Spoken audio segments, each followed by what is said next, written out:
Cryptocurrency emerged with a specific objective: bypass the global banking system.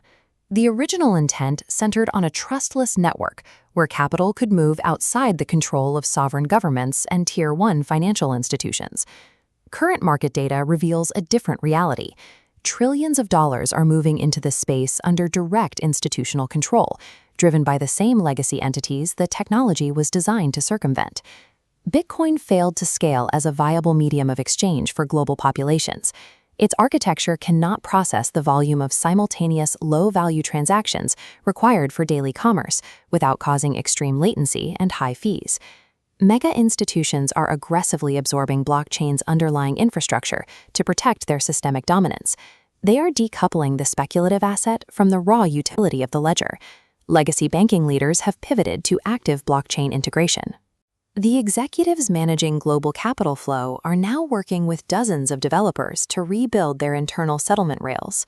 The institutional roadmap prioritizes sovereign central bank digital currencies, utility-driven settlement ledgers, and the fractional tokenization of real-world assets over decentralized speculation. Digital assets are entering a final stage of total institutional absorption. National stability relies on a government's ability to execute monetary policy. Decentralized assets represent a structural threat to the stability because they operate outside the state's administrative reach. Localized attempts to integrate Bitcoin as legal tender have occurred in smaller economies. However, this model cannot scale to global superpowers that manage complex debt markets and expansive central banking operations. A sovereign government has no incentive to mandate an asset that it cannot control. Without the power to mint, burn, or adjust the money supply, the state loses its ability to manage inflation or respond to economic crises. Central banks require digital tools that increase their economic oversight. They prioritize architectures that allow for direct administrative intervention. This requirement has led to the development of central bank digital currencies, or CBDCs. These are state-sponsored alternatives designed to provide the efficiency of blockchain while retaining centralized authority. The architecture of a CBDC replaces the decentralized web of peer-to-peer validators with a closed hub-and-spoke model. This configuration grants the governing authority absolute control over the digital money supply. The central hub can expand or contract the number of capital blocks in circulation instantly. Centralized digital currencies also allow the state to extract automatic basis point fees from every transaction. These micropayments flow directly back to the sovereign hub, creating a new stream of automated revenue. Every digital wallet connected to this hub provides the state with perfect visibility into capital velocity. The government can track the movement of every unit of currency in real time. Sovereign states only adopt digital architectures that dramatically increase their centralized economic authority. Right below the level of national policy, the operational plumbing of global banking is also undergoing a transition. The SWIFT network serves as the legacy messaging rail for global finance. It currently creates significant friction in cross-border capital movement. These legacy rails suffer from extreme latency and high costs.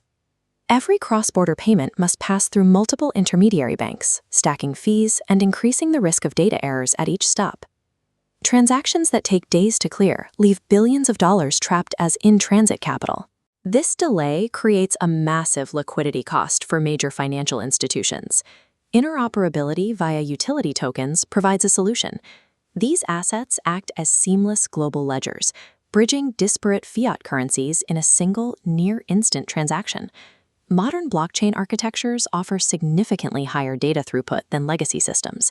They validate thousands of data packets per second across a global network. This upgrade moves global settlement from a multi-day process to a matter of milliseconds. Instant settlement removes counterparty risk.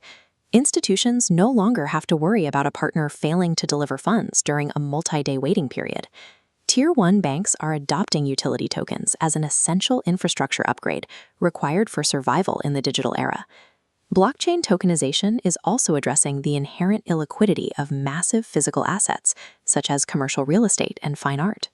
Real estate developers have traditionally relied on restrictive bank loans to fund massive projects. This process limits capital formation to a very small pool of institutional lenders. Financing a single skyscraper often requires hundreds of millions of dollars in upfront capital. This high barrier to entry restricts ownership to a cartel of Tier 1 banks and ultra-wealthy investors. The asset remains heavy and difficult to trade. Real-world asset fractionalization uses blockchain to solve this problem. It converts a physical building into digital shares. Smart contracts allow developers to scan and mathematically divide the equity of a structure into millions of individual tokens. These digital shares are placed on open ledgers, where they function as instantly tradable securities. This process generates unprecedented liquidity by opening the market to millions of retail participants. Ownership of high-value assets can be distributed across a global network in seconds. Tokenization converts the world's most illiquid physical assets into fluid, borderless digital yields. Blockchain infrastructure has matured into the foundational backend for global capital. Public announcements from retail banks regarding crypto often lag behind the infrastructure changes they implemented years ago. Legacy brokers are now normalizing digital asset custody for the average consumer, integrating these products into traditional portfolio management. Major institutions will embed blockchain so deeply into existing applications that citizens will utilize decentralized ledgers without ever knowing it. The original mission of extreme decentralization provided a highly successful proof of concept for the digital code, now powering massive institutional vaults. The future of finance belongs to systems that fuse cryptographic speed with the immense capital weight of traditional institutions. Institutional tokenization is the new mainnet.